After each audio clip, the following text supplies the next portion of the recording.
कल हम लोग बात कर रहे थे लॉन्गेस्ट कंसेक्यूटिव सीक्वेंस की।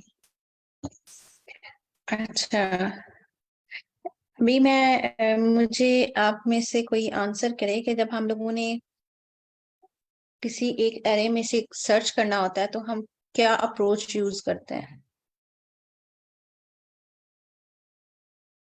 हम लोगों ने क्लास में डिस्कस किया था, इसीलिए मैं पूछ रही हूँ। क्या क्वेश्चन है?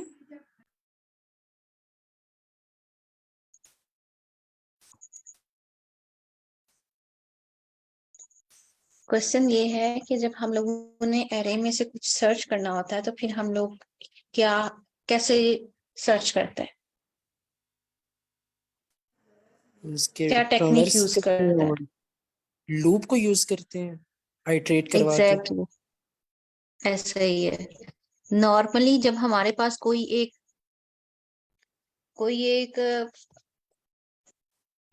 वेरिएबल होता है तो उसको जब हम लोगों ने उसमें से वैल्यू लेनी होती है तो हम लोग क्या करते हैं, सिंपल उस वेरिएबल का नेम लिखते हैं और हमारे पास आ जाता है उसका उसके अंदर जो मौजूद वैल्यू होती है। जबकि अगर हम लोग बात करें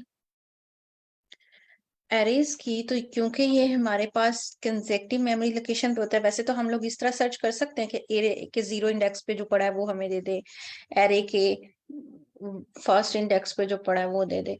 लेकिन क्योंकि हमारे पास मॉडरेटर प्लीज ये सब कीप करते जाइएगा। जी मैम। तो बात हम लोग कर रहे थे कि जब हम लोगों ने सर्च करना है,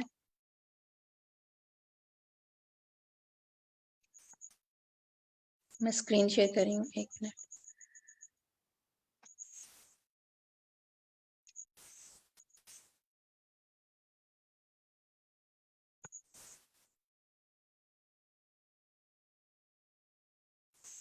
मेरी स्क्रीन विजिबल है आप लोगों को? या ठीक है। तो हमारे पास जो है, मैं आप लोगों को बता रही थी कि जब भी हम लोगों ने कुछ सर्च वगैरह करना होगा या कुछ एरे में से लेना होगा तो उसके लिए बेसिकली हम लोगों को लूप लगाना पड़ेगा। नॉर्मली ये प्रॉब्लम सॉल्व नहीं कर रही, ये मैं आप लोगों को वैसे बता रही हूँ कि अगर हमारे पास कोई एक, लेट्स से कि कोई एक इंटीजर है नेम का या फिर मार्क्स हैं, जैसे हमारे पास कंप्यूटर के मार्क्स हैं और हमारे पास लेट्स से कंप्यूटर के मार्क्स आए हैं 89।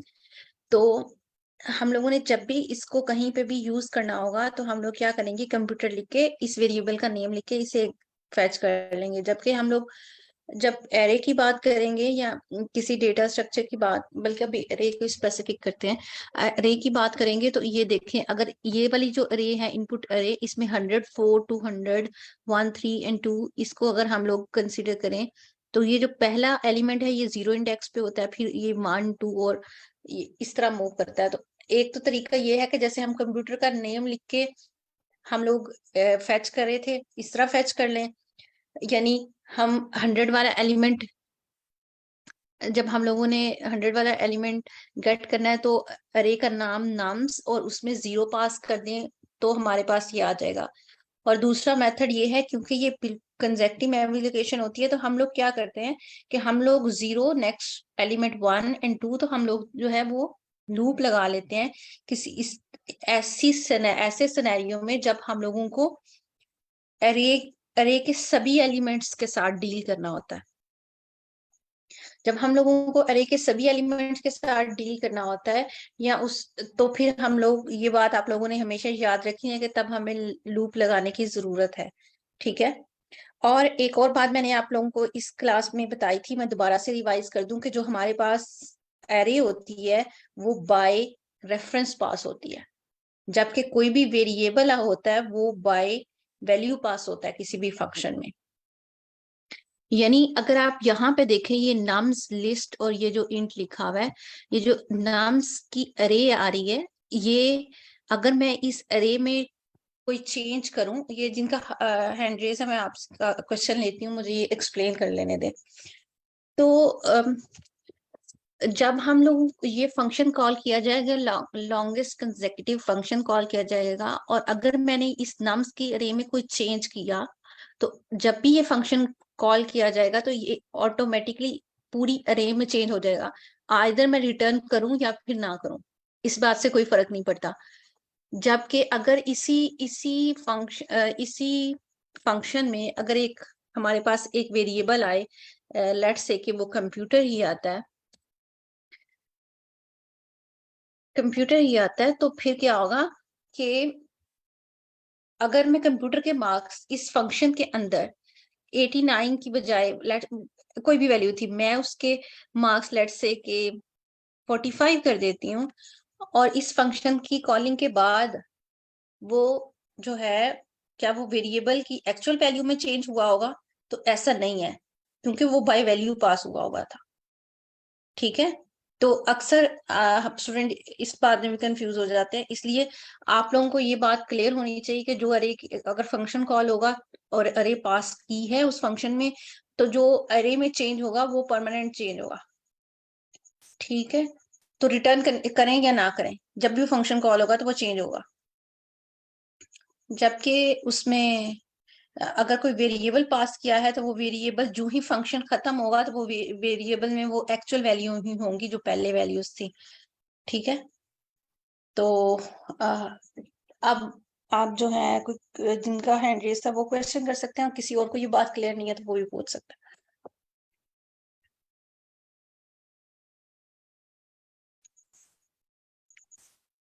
मैम मीन्स ये कि लेट सपोज अगर ये एरे में दी हुई कोई भी डिजिट या कुछ कोई भी क्या कह रहे हैं, कोई एलिमेंट दिया हुआ है, तो उसमें ही वो क्या करेगा, पूरे को आइटरेट करवाएगा। लेकिन अगर इंडिविजुअल बेसिस पे कुछ दिया हुआ है, तो वो अगर हम उसको गेट करना चाहते हैं तो इजीली उसको गेट कर सकते हैं। ऐसे ही है, ऐसे कहा आपने? नहीं, ऐसे तो नहीं कहा मैं। तो इसको थोड़ा रिपीट कर दें प्लीज।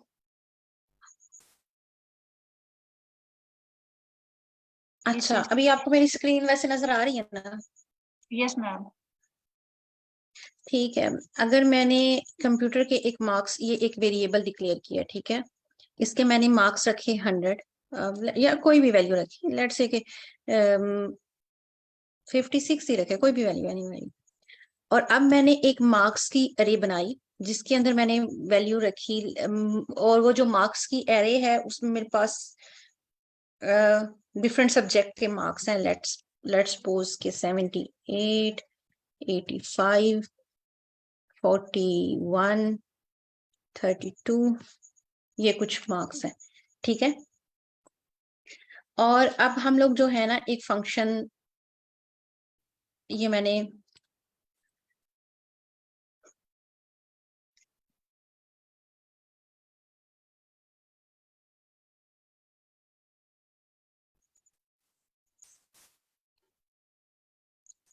अच्छा, और अब मैं अभी एक फंक्शन डिक्लेयर करती हूँ जिसमें अपडेट का फंक्शन, और इस फंक्शन में जो है वो पास किया जाएगा मार्क्स, और इसके अलावा इसमें आएगा एक कंप्यूटर का वेरिएबल भी।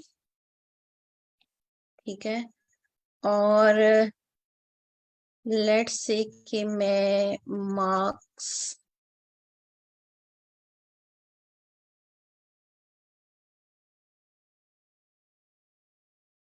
मार्क्स के 0 इंडेक्स पे चेंज कर देती हूँ 47, और जो है मैं जो कंप्यूटर है उसके मार्क्स जो है वो मैं कर देती हूँ 94। ठीक है।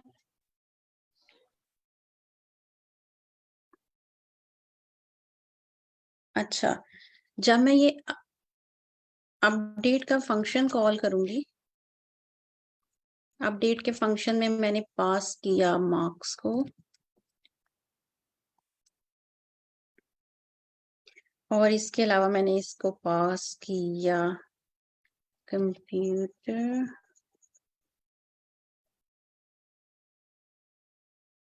और उसके बाद मैं प्रिंट करवाती हूँ लेट्स से मार्क्स। अच्छा, आप में से कोई, ये मैं क्वेश्चन आपसे बाद में पूछती हूँ। और लेट्स से कि मैं प्रिंट करवाती हूँ,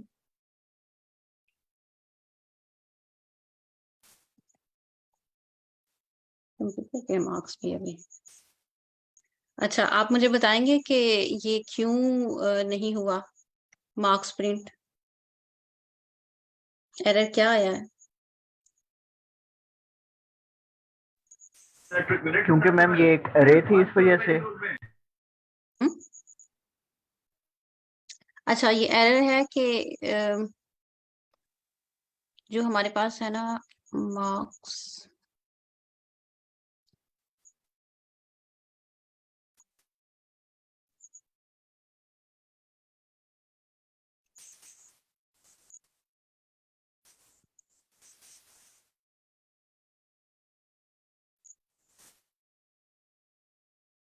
आप में से कोई आइडेंटिफाई कर सकता है ये क्या एरर है?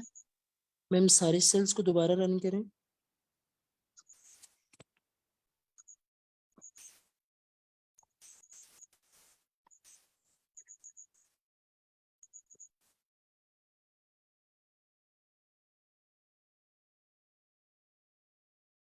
अच्छा, अब चेक करें आप। ये मेरे पास 56 थी, ठीक है, ये वाला 56 कंप्यूटर के मार्क्स, और जो मार्क्स थे इसके जो भी ये अरे में वैल्यूज थी, जब मैंने ये फंक्शन कॉल किया, सिर्फ ये फंक्शन कॉल किया, तो क्योंकि मैंने इस फंक्शन में उसकी वैल्यू जो है 78 रिप्लेस करके 47 कर दी थी, और इसकी जो है कंप्यूटर की वैल्यूज भी चेंज कर दी थी। लेकिन ये देखें आप, कंप्यूटर की वैल्यू चेंज नहीं हुई, जबकि मार्क्स की वैल्यू जो है वो चेंज हो गई है, 0 इंडेक्स पे ये 47 रिप्लेस हो गया, हालांकि मैंने फंक्शन से कुछ भी रिटर्न नहीं करवाया। आपको बात समझ में आ रही? अभी किसी को कोई क्यूरी है तो पूछ सकता है।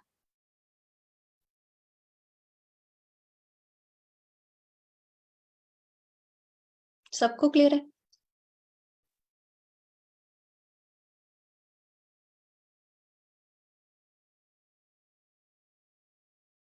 क्योंकि हमारे पास जो एरे होती है ना, वो बाय रेफरेंस पास होती है, तो इस वजह से जो इसकी किसी भी एलिमेंट में मैंने अगर कोई भी हम लोग चेंज करेंगे, तो वो चेंज जो है ना वो एक्चुअल एरे में रिफ्लेक्ट करेगा।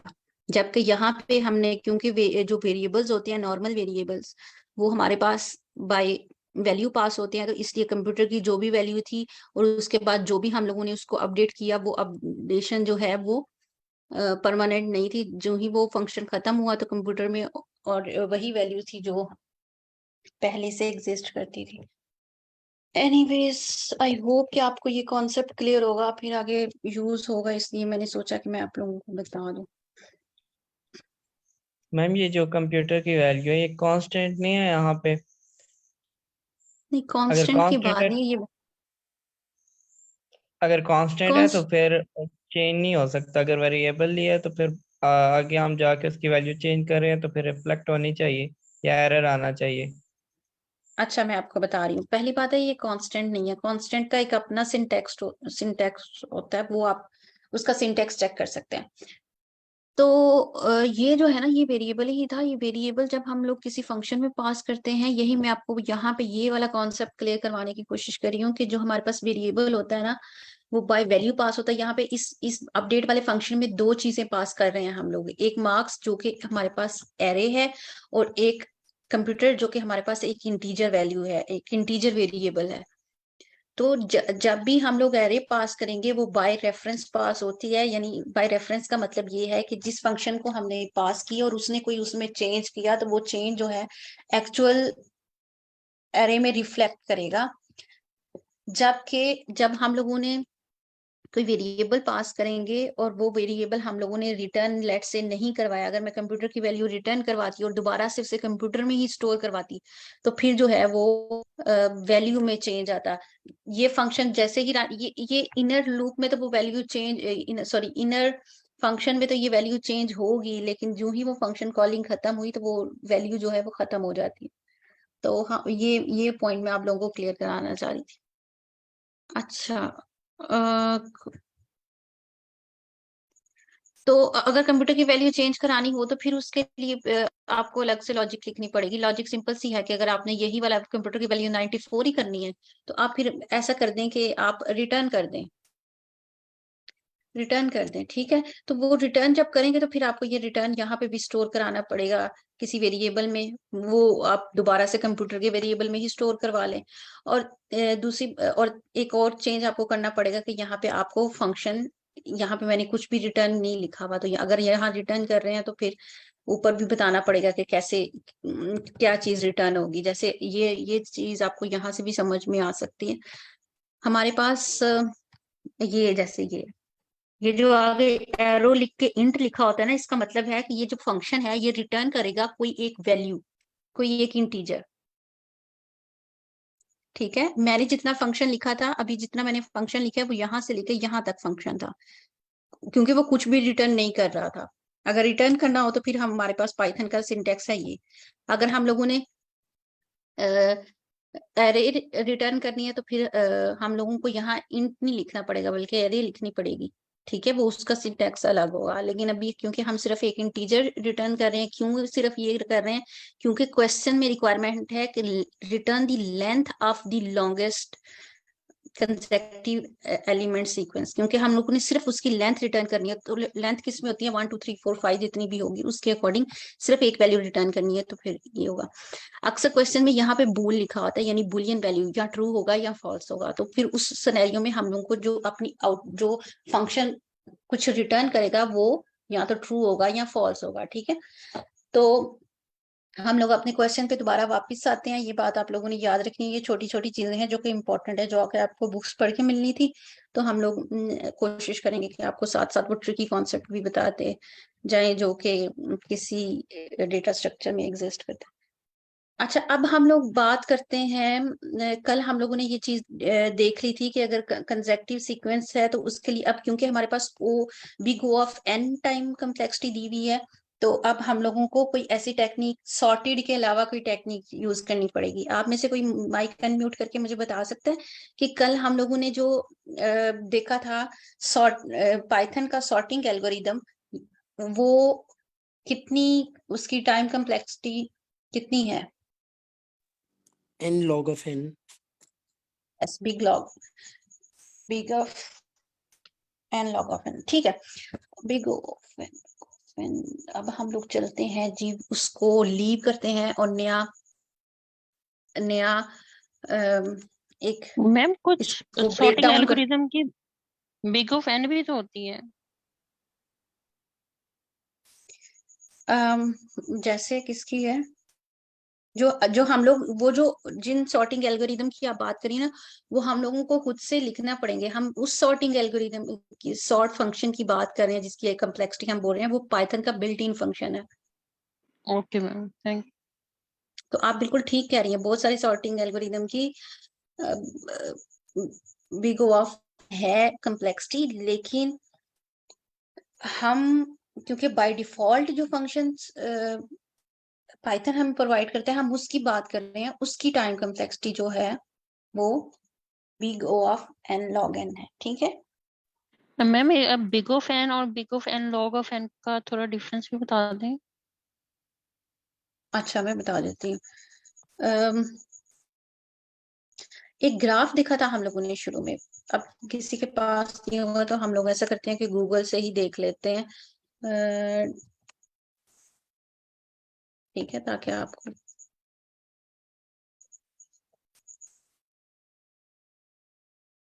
कोई इमेज देखते हैं।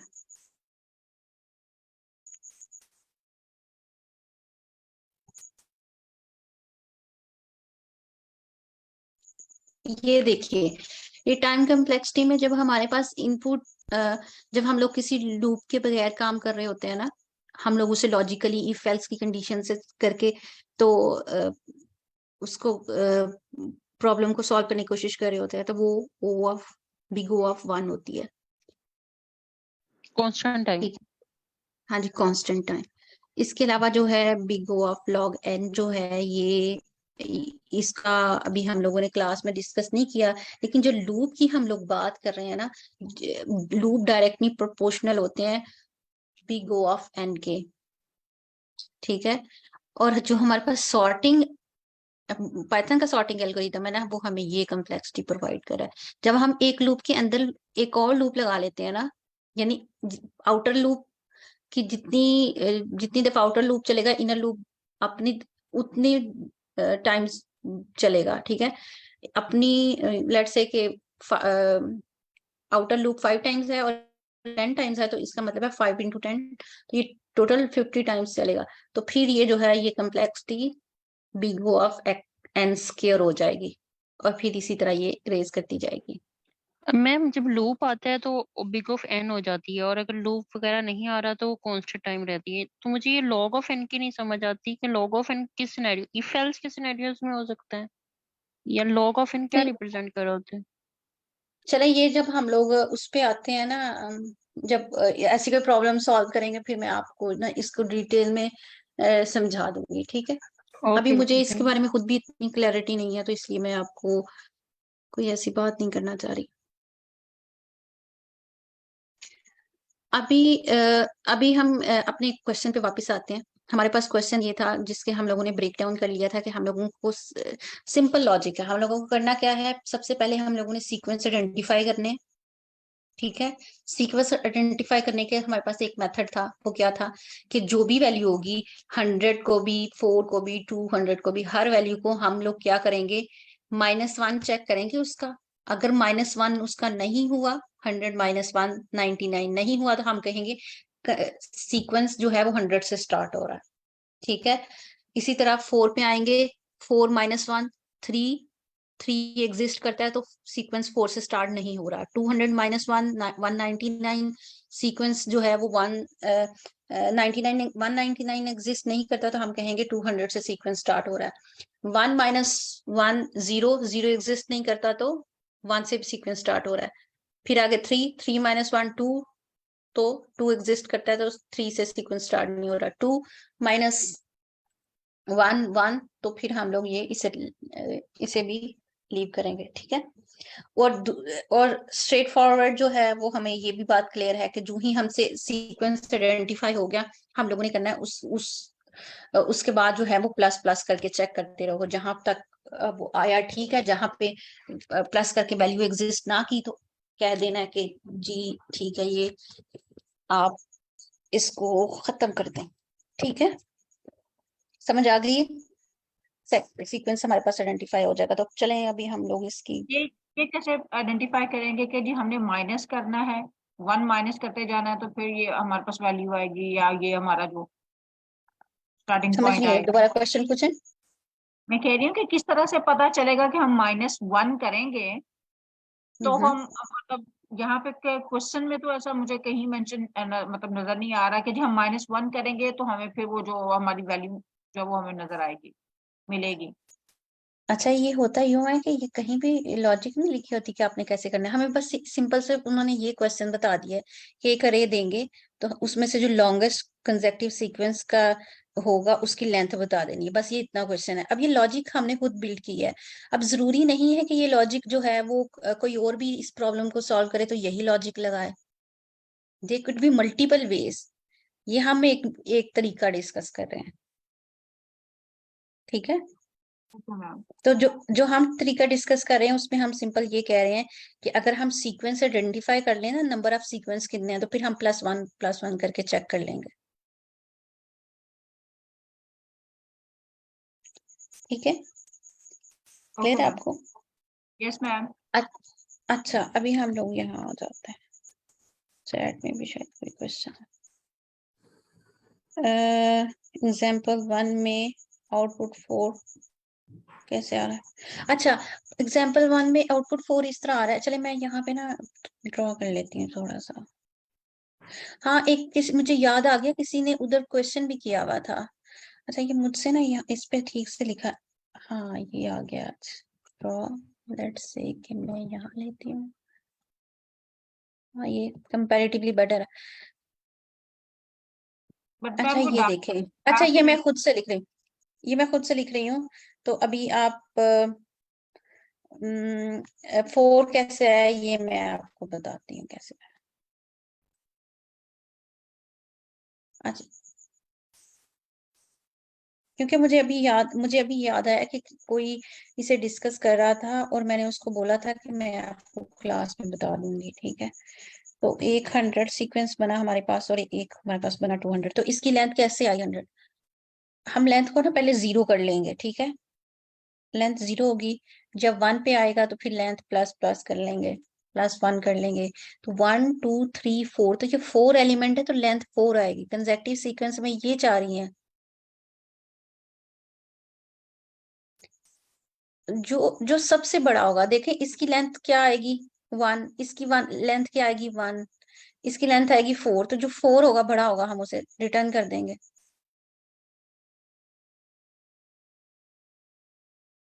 समझ आ रही है आपको? किसी का और का कोई क्वेश्चन है तो पूछें।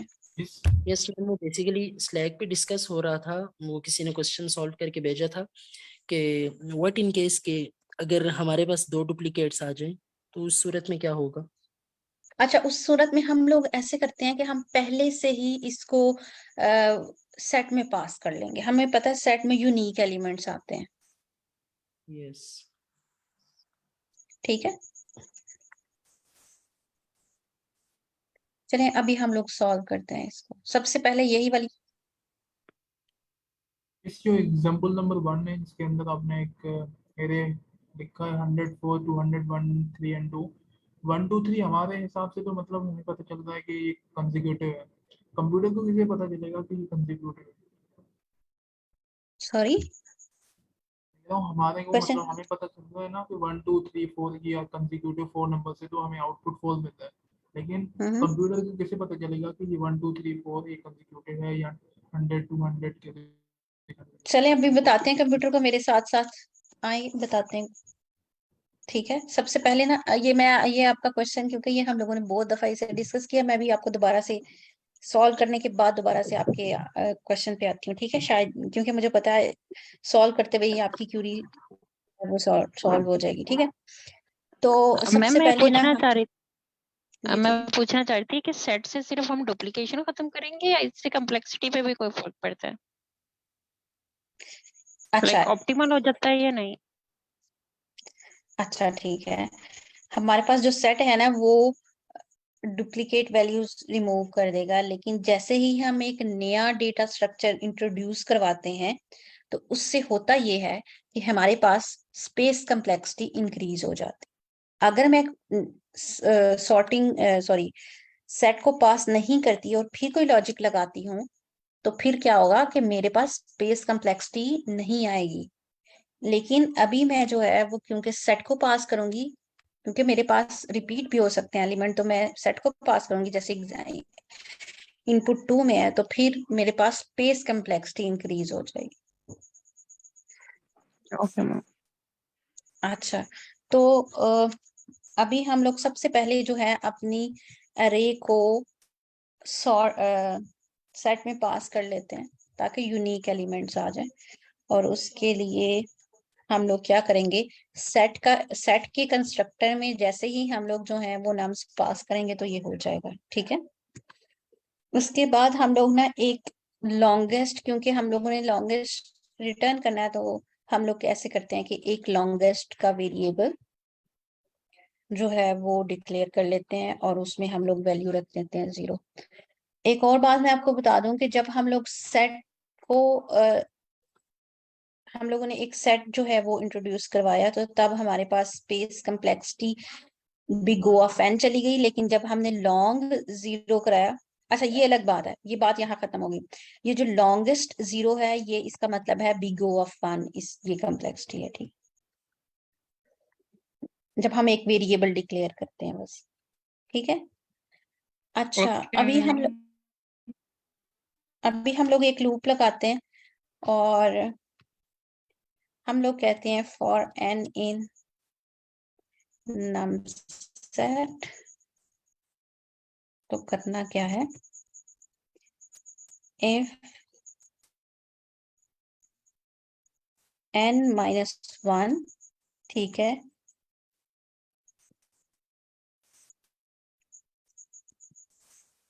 not in num set, तो फिर क्या करो,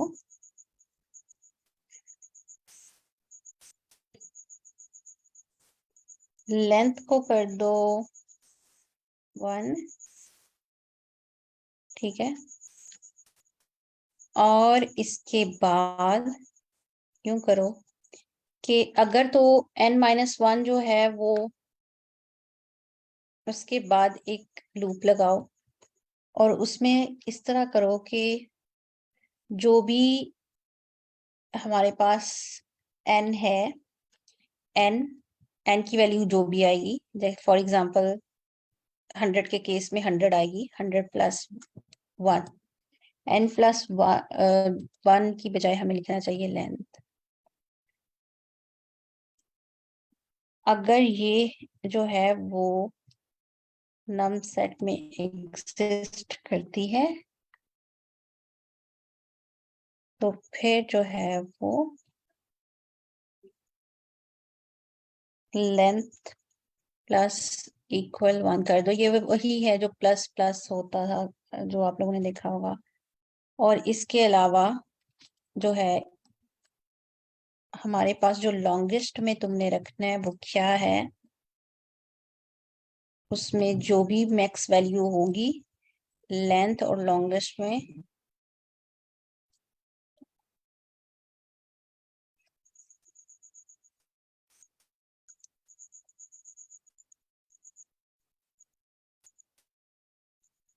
वो कर दो। और उसके बाद जो है हम लोग इसको रिटर्न करवा देंगे।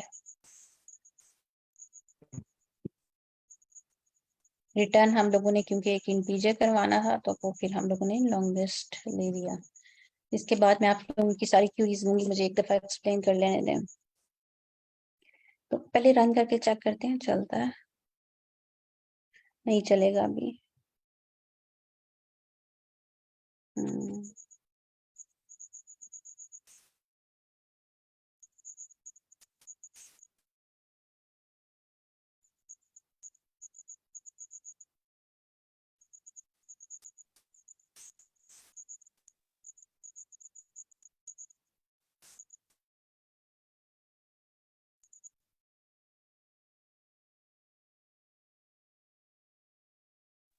मैम प्रोग्राम के स्टार्ट में जाए फर्स्ट लाइन पे, यहाँ पे आपने जो फंक्शन के पैरामीटर्स में कंप्यूटर दिया हुआ है, जो आपने समझाया के लिए।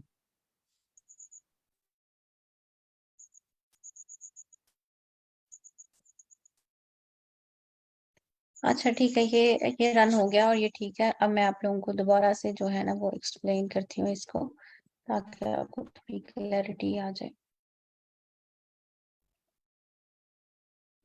अच्छा, हमारे पास जो है, आप कह रहे थे ना कि हम कैसे आइडेंटिफाई करेंगे कि अरे में किसी तरह का कोई क्वेश्चन था, तो वो हम आइडेंटिफाई करेंगे। हम एक एक का जंप लगा रहे हैं। कंसेप्टिव नंबर तभी हमें पता चलते हैं जब हम उससे 1 प्लस करते हैं, ठीक है। तो हम लोगों ने मैम सिंपल सी लॉजिक, जी। थोड़ा अच्छा, एक कौन सा और मैं क्यूरी, एक मिनट, फॉन्ट साइज में इंक्रीज कर देती हूँ। इसका बाय डिफॉल्ट फॉन्ट साइज जो है वो, आई गेस ये मैंने अक्सर देखा लोग यहीं से इंक्रीज करे होते हैं। आई हैव नो आइडिया कि इसका फॉन्ट साइज जो है, ओके ठीक है। तो पहली बात ये है कि आप लोग देख रहे होंगे कि इसमें लूप जो है वो 2 लगे हैं, तो क्या फिर भी ये कम्प्लेक्सिटी भी गो ऑफ एन दे रहा है या नहीं। तो उसमें आप देखेंगे कि हर एलिमेंट जो है ओनली 1 टाइम विजिट हो रहा है।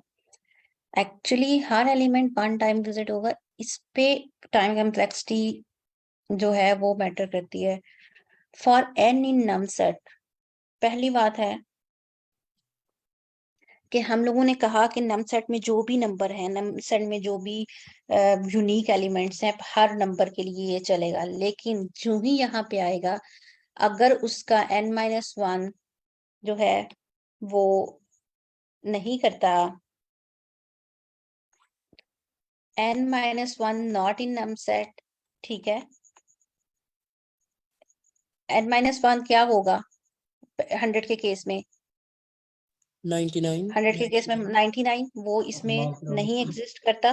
तो फिर क्या करना है, लेंथ को प्लस कर देना है, ठीक है। लेंथ प्लस होगी, उसके बाद हमारे पास आना है एन, हमारे पास क्या क्या था, 100। 100 प्लस 1, ये 1 आ गया ना। 100 प्लस 1 जो है वो नम सेट में है 100। नहीं, तब तक चलना है, ठीक है, तब तक चलना है जब तक जो तो 100 प्लस 1 जो है वो हमारे पास लेंथ उसमें एग्जिस्ट नहीं करता, तो ये यहाँ पे ही ब्रेक कर जाएगा। अब दोबारा से ये चेक करेगा 4 को, ठीक है। 4 के लिए ये एक दफा लूप चला अंदर। अब आप चेक करें कि ये अब यहाँ पर n-1 यानी 4-1 नॉट इन नम सेट, तो क्या होगा, ये कंडीशन जो है वो हो जाएगी, क्या हो जाएगी, फॉल्स। फॉल्स हो जाएगी। तो ये पूरे का पूरा ब्लॉक चलेगा ही नहीं, ठीक है। अब दोबारा से इस पे आए, फिर n मैम 200 एग्जिस्ट नहीं करता उसमें एरे में। क्या एग्जिस्ट नहीं करता? 4-1 तो है ना उसके अंदर, एरे में है ना। तो ये देखें, जो इफ के बाद हम लिखते हैं ना, अगर ये कंडीशन ट्रू होती है तो फिर रेस्ट ऑफ द ब्लॉक चलता है। अब 100-1 मतलब सॉरी 4-1 मतलब 3 नॉट इन नम सेट, तो ये कंडीशन क्या हो जाएगी, फॉल्स हो जाएगी। जैसे ही कंडीशन फॉल्स हुई तो ये हमारे पास ये कोड नीचे वाला नहीं चलेगा, ओके मैम, थैंक ठीक यू। है। उसके बाद एक्सक्यूज मी दोबारा मैम, से ये यहाँ आया जी। मैंने पूछना था, ये जो आपने नम सेट में ये सेट दे दिया है एक नम्स का, तो ये सेट तो जैसे कि ordered collection of data structure है, तो इसमें यानी कि ऑर्डर मैटर नहीं करता, शुरू से ये क्या कहते हैं इंक्रीजिंग ऑर्डर में वैल्यू स्टोर कर देता है। तो फिर जब हम इधर फॉर लूप चला रहे हैं इफ n-1, तो ये स्टार्ट ही 1 से नहीं करेगा, 100 से क्यों करेगा? क्योंकि सेट तो अच्छा, ऑर्डर कलेक्शन को फॉलो करता है। नहीं, सेट अनऑर्डर्ड होता है, लेकिन सेट में यूनिक एलिमेंट होते हैं। जो सेट जो है वो अनऑर्डर्ड होता है और साथ इसमें यूनिक एलिमेंट होता है। ये हमारे अरे के स्ट्रक्चर को डिस्टर्ब नहीं करेगा। स्ट्रक्चर से मुराद है इसकी ऑर्डरिंग को डिस्टर्ब नहीं करेगा।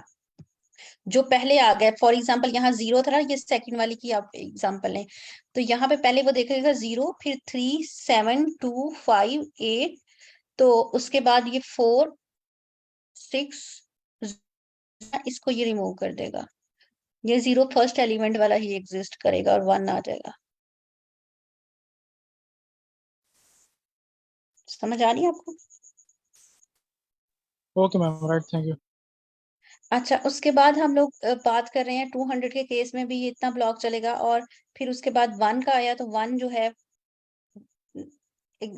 For n in num set, मतलब फॉर 1 नम सेट में है 1 एग्जिस्ट करता है। अब देखें उसके बाद क्या होगा, n-1 यानी 1-1 0 नम सेट में नहीं है, ठीक है, ट्रू कंडीशन है, तो नीचे वाले ब्लॉक में मूव करेगा, लेंथ को +1 कर देगा, और फिर उसके बाद जो है हमारे पास आया 1 + 1, लेंथ की वैल्यू 1 हो चुकी है, 1 + 1 इन नम सेट, हाँ जी, 2 एग्जिस्ट करता है नम सेट में, तो फिर क्या हो जाएगा, लेंथ की वैल्यू जो है वो दोबारा एक इंक्रीज कर जाएगी। फिर दोबारा से ये इस लाइन पे जाएगा, 2 + 1, क्या ये जो सॉरी 1 + 2 इन नम सेट यानी 3 इन नम सेट में एग्जिस्ट करता है, तो लेंथ की वैल्यू फिर इंक्रीज हो गई। फिर 1 + 3 इन नम सेट एग्जिस्ट करता है, लेंथ की वैल्यू फिर इंक्रीज होगी, और उसके बाद जो है वो 1 प्लस 4 इन नम सेट, तो 5 इन नम सेट में एग्जिस्ट नहीं करता, तो ये यहीं से स्टॉप कर जाएगा। ठीक है, तो इस तरह ये जो है बाद में हम लोग इस लूप से बाहर आके रिटर्न करवाएंगे लेंथ या फिर लॉन्गेस्ट। अच्छा, एक और बात आप ये देखें कि ये वाला ब्लॉक जो है ये 3 के केस में भी नहीं चलेगा, 2 के केस में भी नहीं चलेगा, और 4 के केस में भी नहीं चलेगा। तो ये हमारी कम्प्लेक्सिटी जो है वो बिग, इस वजह से बिग O ऑफ n ही रही। वैसे दिखने में तो यही लग रहा है कि 2 लूप लगे हुए हैं, लेकिन एक्चुअली जो चीज मैटर कर रही होती है वो नंबर ऑफ ऑपरेशंस कितने परफॉर्म होंगे, तो इस वजह से इसकी कम्प्लेक्सिटी जो है वो बिग O ऑफ n है। किसी को आप कोई क्यूरी है तो पूछ ले, मैं मीनवाइल चैट भी देख लेती हूँ।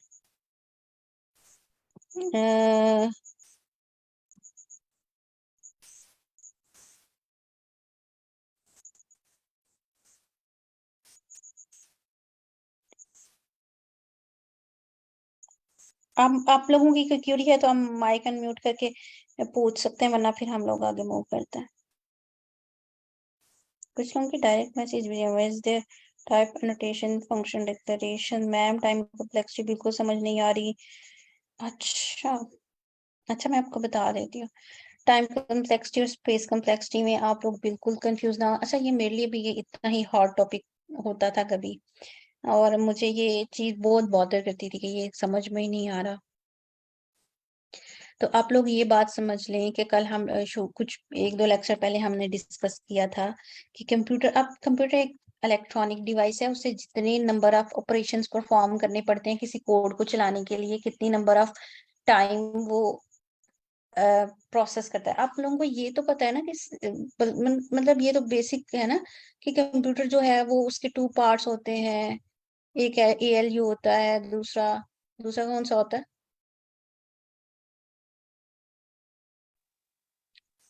अरिथमेटिक एंड लॉजिकल यूनिट, और एक कौन सा होता है? Control unit. कोई कंट्रोल यूनिट। और और कोई? CU ma'am. CPU in a second. Logic unit होता है दूसरा, बल्कि एक अरिथमेटिक और दूसरा लॉजिक। अरिथमेटिक एक होता है और एक दूसरा। अच्छा, अरिथमेटिक में हमारे पास जो है वो कैलकुलेशन परफॉर्म हो रही होती है, जिसमें हमारे पास अब जितनी दफा भी ये सारे टास्क किसने परफॉर्म करने, कंप्यूटर ने। कंप्यूटर को जो है अगर ये अरे दी है जो 1 2 3 4 5 और 6 एलिमेंट की अगर अरे दी है, तो ये इसे कितनी दफा ये काम करना पड़ेगा। तो ये हम लोग ये प्रोग्राम इसीलिए बना रहे हैं कि इसे किस तरह सॉल्व करना है। अब जस्ट ये जितने नंबर ऑफ ऑपरेशंस परफॉर्म करने पड़ेंगे, जितने CPU को, उससे हम लोग कह रहे होते हैं टाइम कम्प्लेक्सिटी। और जो स्पेस कम्प्लेक्सिटी की हम लोग बात कर रहे होते हैं वो ये है कि हमारे पास जो मेमोरी है वो कितनी ऑक्युपाई की जाएगी इस प्रोग्राम को रन करते हुए। ठीक है, तो जो O बिग O ऑफ 1 है उसका मतलब होता है लीनियर टाइम, यानी लीनियर टाइम भी नहीं वर्ड ठीक होगा। अब यूं समझें कि लेमैन की टर्म में आते हैं कि बिग O ऑफ 1 का मतलब है सबसे कम मेमोरी, कांस्टेंट मेमोरी, थोड़ी सी किसी इंटीजर के लिए मेमोरी, किसी वेरिएबल के लिए मेमोरी स्टोर कर रहे हैं। जबकि यहाँ पे जैसे सेट एक हम लोगों ने बना दिया, अपनी अरे को हमने कन्वर्ट कर दिया इनटू सेट, तो इसका ये मतलब है कि हम लोग एक अलग से एक नया डेटा स्ट्रक्चर मांग रहे हैं उससे। ठीक है, एक नए डेटा स्ट्रक्चर, और जब उसकी बात करेंगे तो फिर हमारे पास कम्प्लेक्सिटी, स्पेस कम्प्लेक्सिटी, नया डेटा स्ट्रक्चर लेकर आएंगे, नए वेरिएबल्स लेके आएंगे, तो स्पेस कम्प्लेक्सिटी इंक्रीज होगी। नंबर ऑफ ऑपरेशंस कितने परफॉर्म होंगे, जैसे ये नंबर ऑफ ऑपरेशन, ये कंपैरिजन हो रहा है, ये चीजें वर्क कर रही हैं, कितनी दफा इस प्रॉब्लम को सॉल्व करते हुए कंप्यूटर को कितने ऑपरेशंस परफॉर्म करने पड़ेंगे, उसे हम टाइम कम्प्लेक्सिटी कहते हैं। आपको बात समझ में आई है?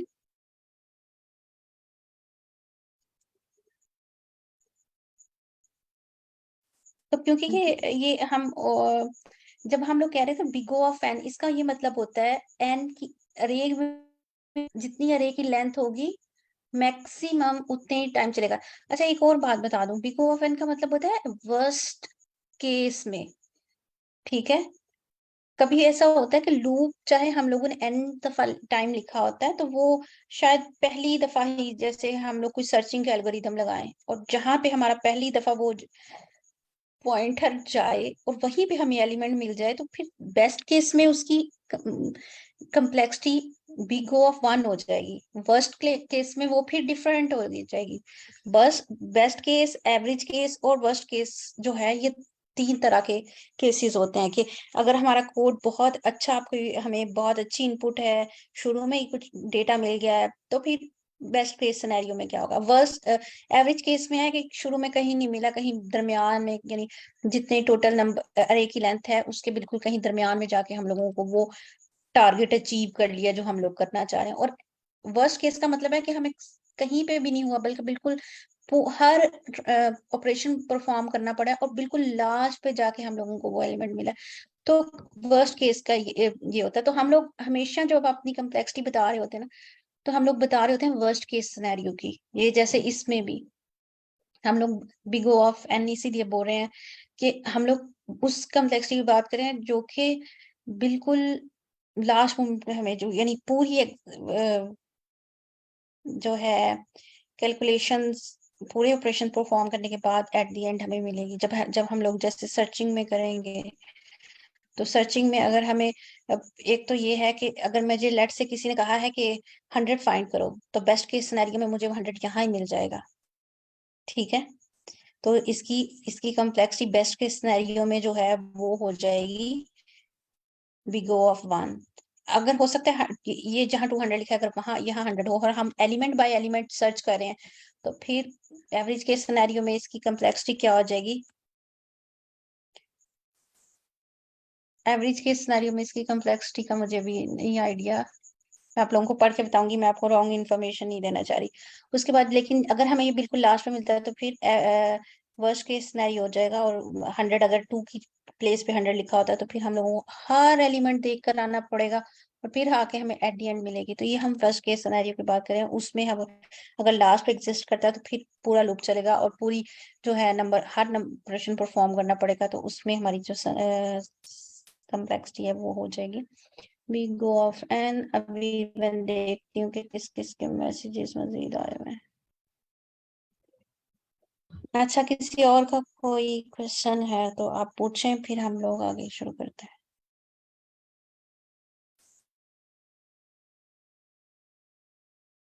अच्छा हम लोग जो है वो वर्स्ट केस सिनेरियो में लेके चलेंगे। एक और बात है, जैसे हम सब लोग एम करेंगे, हम लोग गूगल क्रैक करेंगे या इस तरह, तो उसमें ये होता है कि जब आपके साथ इंटरव्यूअर जो है, आप उसे बता रहे होते हैं कि हाँ अगर मैं इसको यूं कर लूं, तो अगर तो ये मुझे ये फॉर एग्जांपल अगर सर्चिंग की बात करें, तो मैं कहती हूँ अगर ये जो है मैं एक लूप लगा के इसे देखूं, तो अगर मैं सिर्फ आप लोगों को एग्जांपल दे रही हूँ कि अगर इंटरव्यूअर हमें कह रहा है कि आप लोगों ने एलिमेंट फाइंड करना है, अरे में सर्च करना है यानी, तो हम कहते हैं कि ठीक है, मैं जो है अगर मैं लीनियर सर्च लगाती हूँ, तो फिर अगर मुझे शुरू में ही मिल जाएगा, तो फिर तो मेरी कम्प्लेक्सिटी बहुत अच्छी आएगी, बिग O ऑफ 1 आ जाएगी। लेकिन अगर वर्स्ट केस में हो गया, यानी लास्ट एलिमेंट पे 100 पड़ा हुआ, तो फिर तो मेरे पास जो है वो बिग O ऑफ n पे चला जाएगा। सो व्हाई नॉट कि मैं जो है वो बाइनरी सर्च लगा दूं। मेरे ख्याल से बाइनरी सर्च की big O of log n है। तो फिर जो है उस सिनेरियो में जो है मैं इसलिए लीनियर सर्च नहीं लगाऊंगी, क्योंकि ये वर्स्ट केस सिनेरियो में मुझे कम्प्लेक्सिटी हाई कर देगा। तो मैं और इस टेक्निक को छोड़ के दूसरी टेक्निक पे मूव करेंगे। तो इस आहिस्ता आहिस्ता आपको ये समझ आ जाएगी कि हम क्या चीजें कर रहे हैं। अच्छा नहीं, अच्छा नहीं नहीं, इसकी सिर्फ वर्स्ट केस में भी बिग O ऑफ n है इसकी कम्प्लेक्सिटी। अच्छा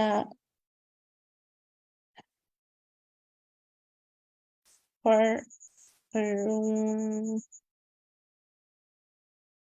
अच्छा ये नहीं है, ये मैं आपको पॉइंट क्लियर कर रही थी कि इसका ये मतलब नहीं है कि हम लोगों ने अ, हर दफा ही ये लूप पूरा रन होगा। ये लूप सिर्फ उस सिनेरियो में रन हो रहा है जहां पे हमें कंसेक्टिव सीक्वेंस मिल रहा है।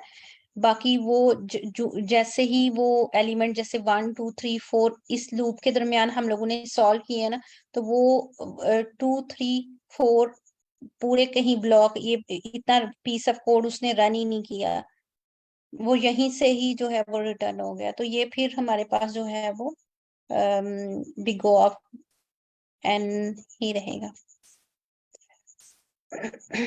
किसी और को क्वेश्चन, क्योंकि लास्ट 4 मिनट है तो नया क्वेश्चन सॉल्व करने के लिए भी टाइम नहीं बचा। कोई और क्वेश्चन है तो आप लोग पूछ सकते हैं।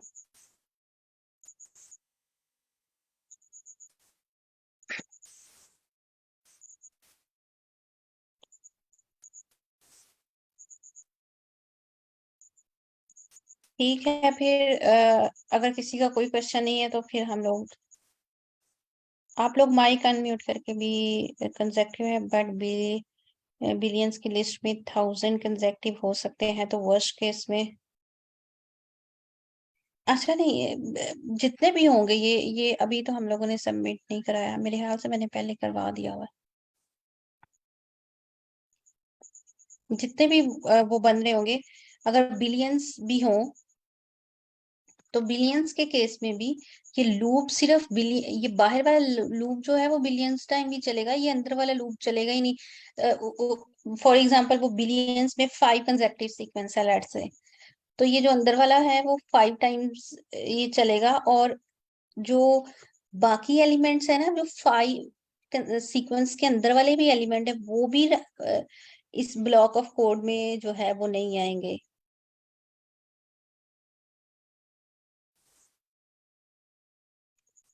किसी और का कोई क्वेश्चन है?